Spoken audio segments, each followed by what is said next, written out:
जीवनात संकट अचानक येतात, नोकरी जाते, अपघात होतो, आजार येतो, पण बहुतांश लोकांकडे असतो zero financial backup.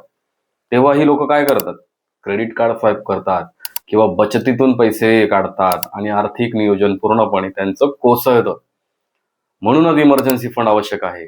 Emergency fund म्हणजे काय? अचानक परिस्थितीत 3 ते 6 महिन्याच्या खर्चा एवढी रक्कम तुमच्याकडे असली पाहिजे, जी सहजपणे उपलब्ध होऊ शकेल. उदाहरण घेऊन समजा, तुमचा जर मासिक खर्च 25,000 असेल, तर कमीत कमी तुमच्याकडे 75,000 ते 1,50,000चा इमर्जन्सी फंड असणं गरजेचं आहे. तो फंड तुम्ही सेव्हिंग अकाउंटमध्ये, लिक्विड फंडमध्ये किंवा FD मध्ये ठेवू शकता. हा पैसा गुंतवणुकीसाठी नाही, तर संकटात स्थिर राहण्यासाठी आहे. लक्षात ठेवा, इमर्जन्सी फंड म्हणजे जीवनाचा सेफ्टी बेल्ट आहे. तो घातला नाही तर छोटा अपघात ही मोठं नुकसान करू शकतो. हा होता पर्सनल फायनान्स सिरीजचा 9वा भाग. पुढच्या भागात आपण बोलणार आहोत विमा विषयी.